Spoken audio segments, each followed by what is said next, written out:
Hey, what's up? I'm Allyn, Hane, the lawn care nut, and I know that you guys are just as excited as me that spring is here. Yesterday was the first day of spring. That is if I get this video up on Saturday here, but anyway, so now it's definitely time to get out and start thinking about what you're gonna do, and we're gonna talk today about the first application of fertilizer, and I'm gonna go ahead and put that down myself. All right, so the big question that I get this time of year, seriously, in all kinds of direct messages, is, Allyn, when can I start fertilizing the lawn, or when can I put the first fertilizer application down? So the rule is this: you cannot put fertilizer on frozen ground. Now, that is because if you do get some rain on that frozen ground, all of the moisture will run directly off into the storm sewers, taking your fertilizer with it, and then that goes into the storm sewers and down to the public waterways, and I think it kills some sort of rare South African turtle. So you've got to be, seriously, so you have to be careful about putting fertilizer on frozen ground. Okay, and so the next question that people always ask me then is, okay, Allyn, so if I can't fertilize on frozen ground, how do I know if the ground is no longer frozen?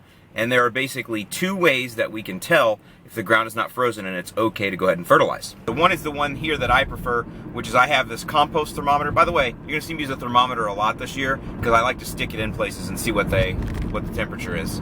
Anyway, so well, the first thing you want to do though is stick it in the ground and see how far down you can get it, because if the ground's frozen, you're not going to get this spike stuck down in there. So you can see I got the spike stuck down in the ground, and it's right at about 5 inches, 4.5, 5 inches. So that's actually good because the grass plant roots don't go deeper than about 3 inches, maybe 4.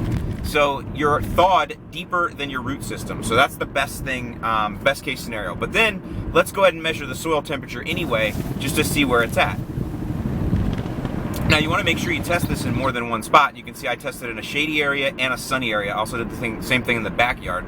And I'm hovering definitely well above freezing. So that's going to be fine. That means my ground is not frozen at a 5-inch depth. So I'm pretty much good to go. Anything deeper? Yes, it's still frozen. But we're okay. Now just so you know, this is the very beginning edge of where I would prefer. Really, best practice, I would wait another week and let this thaw down a couple more inches, okay? But with all things lawn care, and when you're a homeowner like we are, you have to plan things out, and I'm actually not gonna be in town next Saturday. I'm gonna be in Florida, down visiting Del Boca Vista, and so I won't be able to put my first application down, which would delay it a little bit longer than I want. So I'm kind of making a judgment call here. I'm going on the very southern edge of what I would consider best practice. I should be waiting a little bit, but I'm right there on the window. And you're gonna have to do the same thing.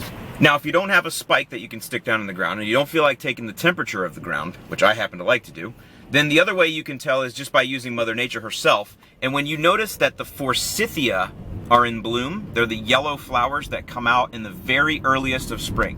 When you notice the FORSYTHIA are in bloom, then you know that you're in the window to go ahead and fertilize and that the ground is no longer frozen. So that's kind of a Mother Nature way to do it.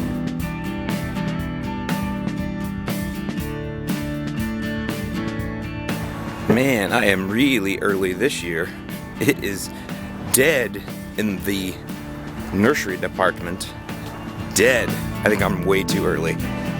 Oh, this is a nice aisle to be on. Oh, look at these guys. $3.99. That's the regular recycler. Oh, electric start.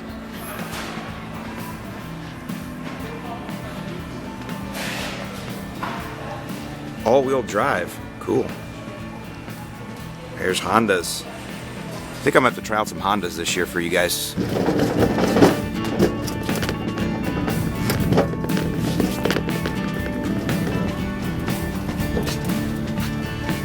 There we go.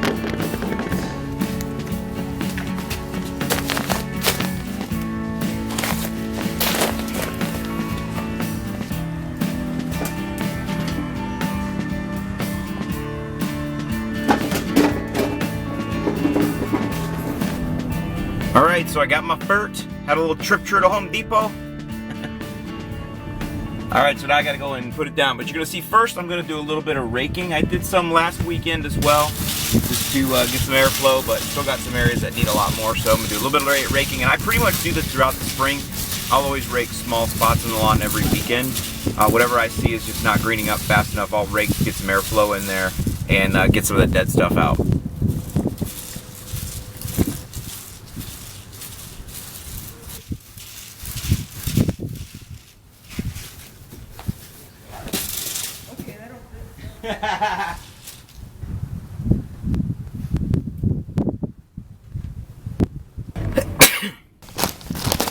All right, guys, thanks for coming along with me today. So here I am going to put down my first application of the year. As you guys know, I'm using 100% Milorganite these days. I'll link below in the description to all the different fertilizer plans that I have on this channel, because each one is designed for, you know, kind of a different lawn type, or basically where your lawn's at in its progress.